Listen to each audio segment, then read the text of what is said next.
மனித நாக்கின் உலகத்திற்குள் நாம் நுழையும் போது முதலில் வாயின் அமைதியான இருளில் மெதுவாக வெளிப்படும் ஒரு சிக்கலான தசை உறுப்பை பார்க்கிறோம். அதன் மேற்பரப்பில் ஒளிப்பட்ட கேனா, ஈரமும் உயிர்த்துடிப்பும் நிறைந்த ஒரு அமைப்பு நம் கண்களுக்கு தென்படுகிறது.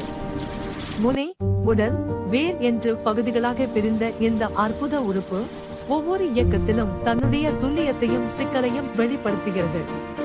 அடுத்த காட்சி அதன் உள்ளக வெளியக தசைகள் எப்படி ஒன்றோடு ஒன்று இணைந்து நாக்கை மேலே கீழே முன்னோக்கி பின்னோக்கி அசைக்கின்றன என்பதை ஆழமாக காட்டுகிறது.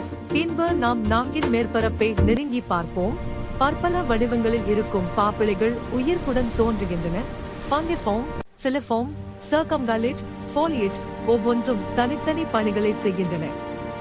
மேலும் நெருங்கிய மைக்ரோ அளவுக்கு சென்ற போது சுவை முட்களுக்குள் நரம்புகளுடன் இணையும் மின்னழுத்த சிக்னல்கள் உருவாகும் பயணம் கண்களுக்கு தெரிய வரும். இந்த சிக்னல்கள் மூளையின் சுவை பகுதியை நோக்கி பயணிக்கும் காட்சி ஒரு அற்புதமான உள் பிரபஞ்சத்தை காட்டுகிறது.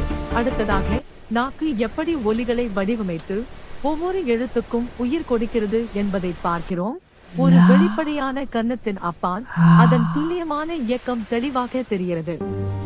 உணவை சந்திக்கும் தருணத்தில் நாக்கு அதை நுட்பமாக நகர்த்தி பற்களுடன் இணைந்து விழுங்கத்தக்க ஒரு மென்மையான குழாயாக மாற்றுகிறது.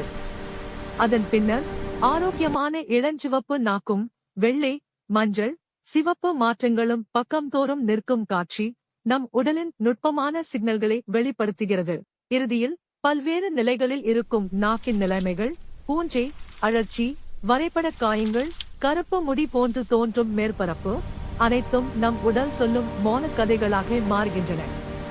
ஒவ்வொரு காட்சியும் நாக்கின் மறைந்திருக்கும் உலகை நமக்கு நெருங்கச் செய்து இது ஒரு சாதாரண தசை அல்ல, நம் உயிரின் நுண்ணிய வழிகாட்டி என்பதை உணர்த்துகிறது.